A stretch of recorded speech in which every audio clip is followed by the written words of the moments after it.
Buongiorno a tutti. La presentazione sarà in inglese anche perché senza inglese oggi non si va da nessuna parte.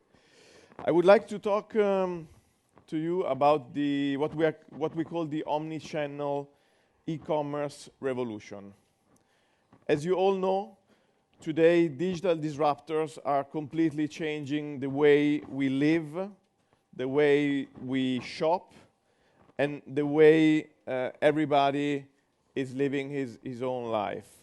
So digital platforms and technologies are changing lives through platforms and consumer behaviors thanks to technology, and they are disrupting industries which have been like that for many years. The biggest taxi company of the world actually doesn't own any taxis, Uber. The biggest hospitality company of the world doesn't own any hotels, Airbnb. The biggest telco company of the world doesn't own any telco infrastructure. The world's largest editor doesn't produce any content.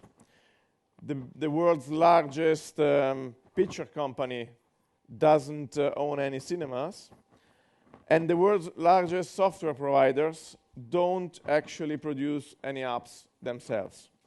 Finally, the world's largest recruiting company doesn't own any recruiting agencies. These are just 7, 8 very famous examples of how digital disruption changed completely some very big industries. So how is this happening? Apart of the technological input and these platforms and which we all know. So basically, it's a combination of what technology is offering today, but also what the public is expecting. Also, the public is changing. We know that there is a new big portion of the population which is known as the so-called young adults, young forever. I also feel like young forever. I don't like to grow up. I see myself always as a student, basically, even if I'm already 44. And there is the boom of the third digital generation. The generation which, the last generation, is the one, the millennials. They are born with smartphones already. So what's happening? There is a continuous broadcast of personal and public content. There is a new habit of collective activities, co-working, freelancers which are co-working with each other. There is the sharing economy, the BlaBlaCars and all the likes. And there is a so-called Uberization of services with this sharing economy. Also, we are looking at the gamification of social relations. The likes are an instant reward. Everybody is putting pictures on Instagram and sharing content on Snapchat or Facebook because the like is an instant reward. Psychologically, it's an instant reward. So what have companies to do with all that? Many companies, even the large ones, the FMCG ones, they are not ready yet, some of them, because they were used to tell the consumers what they wanted, what the companies wanted, but now it's changing the other way around. But they also have a chance to interact basically on a one-to-one basis directly with their customers. And from a shopping perspective, all these devices are becoming or have become new windows to shop directly from your tablet, from your smartphone, in store through your tablet, etc., or even through wearable media, like smartwatches, but also bracelets and other devices. Some people are complaining that we hear it a lot. They're complaining about this big push of social media, of technology, but in reality, it's also democratization. The disruptors that I've shown you before, they are basically also pushing for democracy. There are no, the big hotels, they had to adjust. The taxis, they had to adjust. And also the producers of handicraft products, which for many years, when the hypermarkets were booming, were put in a little corner in their streets, in their remote areas. They have now a golden era and the opportunity of selling their stuff to millions of people. So there is a personalization in place versus the mass production. And here are some examples. So as I said, mobile and social always and everywhere. Stores are changing. You want an in-store experience which is basically blurring with the devices we are used to. There are products, services, and processes which are data-driven because companies and services, they can know exactly the spot where we're standing and offer us in that moment the service that we would like or the product that we would like. The products are becoming digital touchpoints, like sneakers for runners, which are telling the runners how they're performing. And virtuality and augmented reality basically increase the interaction again which companies have with the consumer. The house and the car are themselves becoming digital platforms. There are like, I don't know, more than 100 companies which are already working on devices for the major car manufacturers that will change completely the experience that we know as of today of driving. Because there will be basically complete experience, complete new experience during our trips in the future. The next big thing will be these voice-enabled actions. Google is investing a lot in it. Amazon. And shopping will become also part of this. So one day for us it will be normal to be in the bed with the speaker next to us and to order lunch. It will be a normal thing in a couple of years. And it will go to such an extent that devices will be able to order themselves for us. They will be able to recharge what is missing in the fridge or the paper which is missing at the printer. So this is changing completely the customer engagement which the companies were used to. We're talking about omnichannel. There are digital touchpoints everywhere in the customer journey. It's customer-driven rather than company-driven. Mobile first. Most apps, most experiences are now conceived starting from mobile. The experience design is more important sometimes than the IT architecture. There is a concept of learning economy, Euro-as economy, social media, interaction, interoperability. Big data is one of the biggest trends. It is proven that companies which invest in big data are generating more revenue. And finally, the Internet of Things. So we're talking about the super consumer. The consumer is king again, because the consumer, being mobile always and everywhere, is basically creating a reputation of the brand, of the product, of the service that he's enjoying the whole time. And he's expecting only one channel from marketing, from the company, pre-sales, post-sales. He doesn't want to be bothered with phoning 5 numbers or having a different experience when he walks into the store or when he buys on the website of that company. He wants only one touch and feel. He wants one experience. And this makes the boundaries blur, and also within the companies, the functions which are in silos sometimes, they have to create new links to cooperate. And as you know, the social experience generates this fact that Everything is shared, and also the shopping experience is shared basically before, during, and after, because everyone likes to comment, to review, to get comments from their friends. And the retail sector is one of the sectors which have been affected the most. So the first one was technology, obviously, hit by the digital disruptors. The second one was media and entertainment. But the third one was retail, and it was the one which was the least prepared for that. The retail world changed dramatically in the last years. The retail environment as we know it, as we knew it 5 years ago, has completely changed.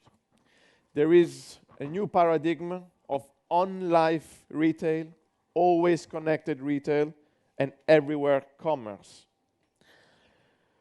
The business models are more and more connected and interlinked.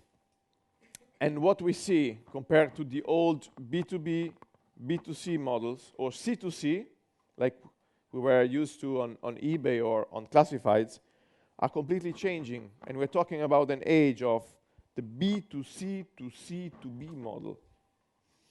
So traditional players are taking on new roles. They have to adapt. If not, they die, they close. Many companies closed. And new players are showing up. Little players, young players, which are today giants. And this makes it very fascinating, because we were used to the classical model from supplier to consumer through wholesale. But today, everything is possible. It can go back, forth.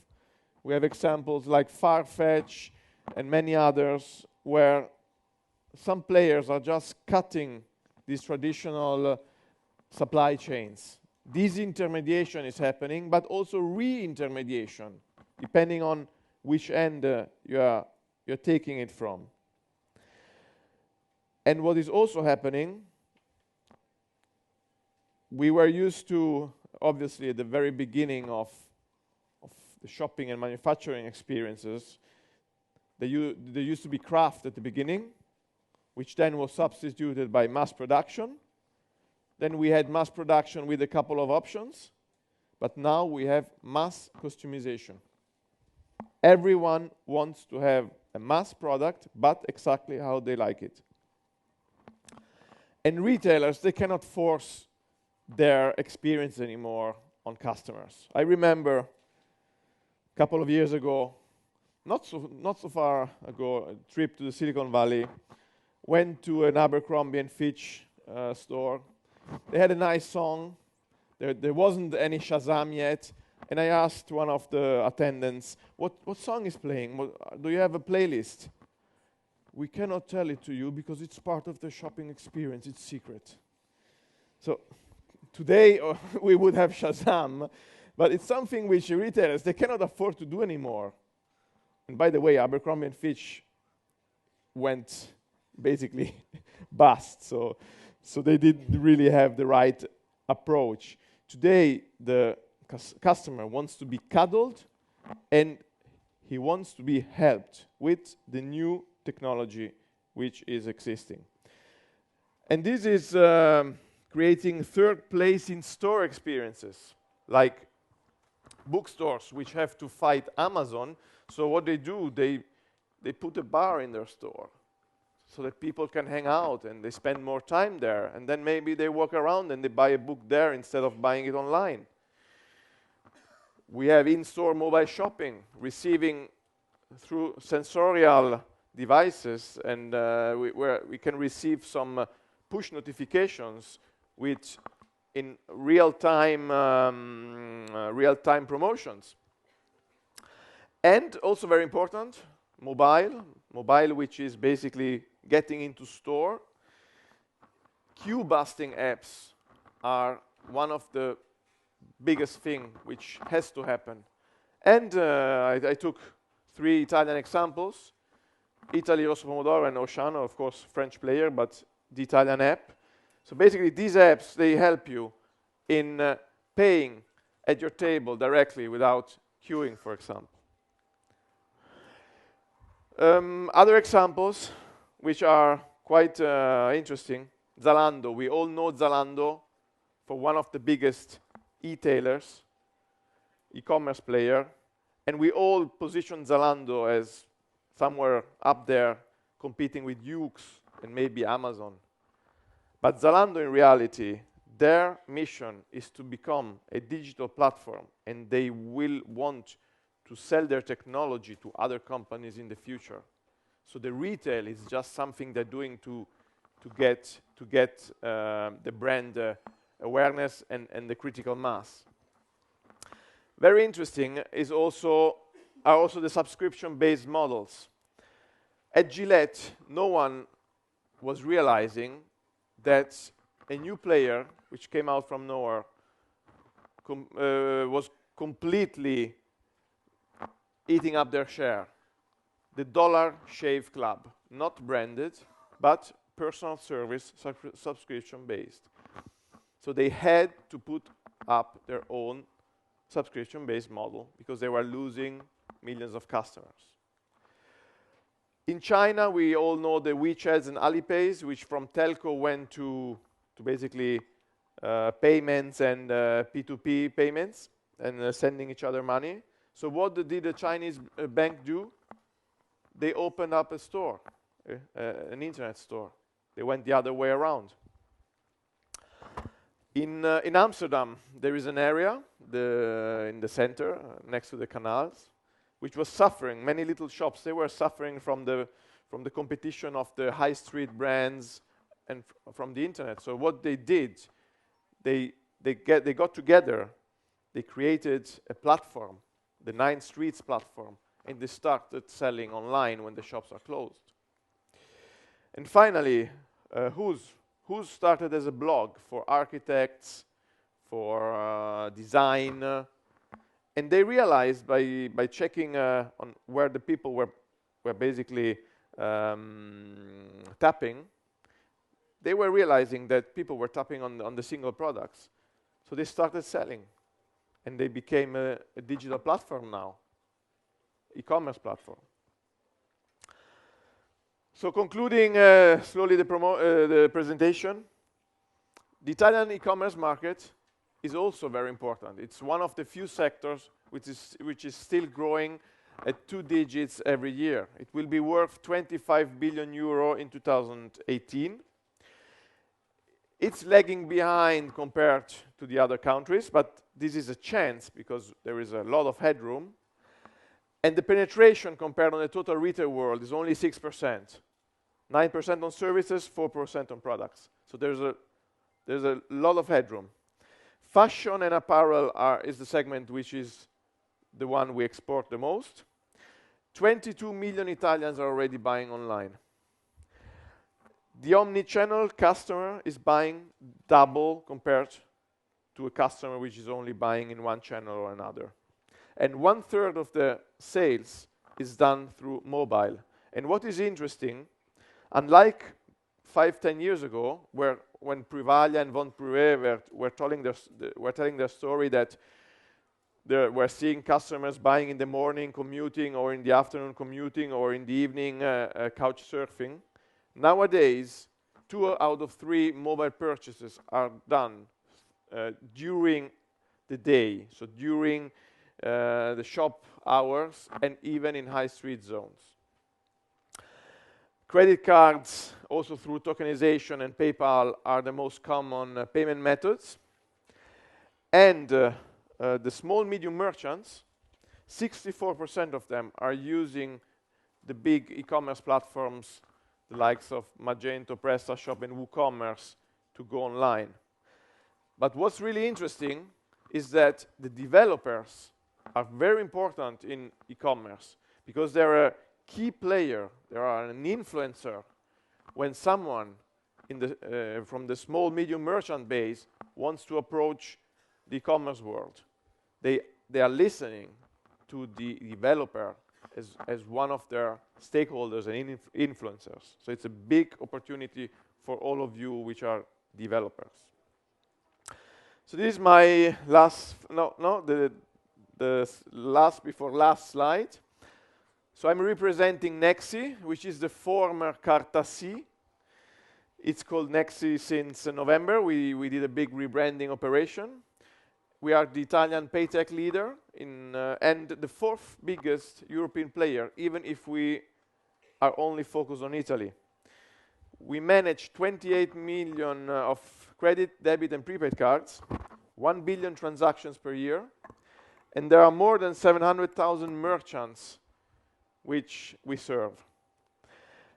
700 banks are partnering with us, and we are investing 1 billion euro in technology in the next 5 years. Last year, we completely revamped and relaunched our e-commerce gateway, XPay, which I invite you to check out at ecommerce.nexi.it. And most importantly, we believe in developers, we believe in this community, and that's why we are launching the XPay community. Join us. We have 2 stands and already a Facebook group. So we are eager to work with you to make our product better and to find new ways of tackling this omnichannel e-commerce opportunity. Thank you very much. Thank you.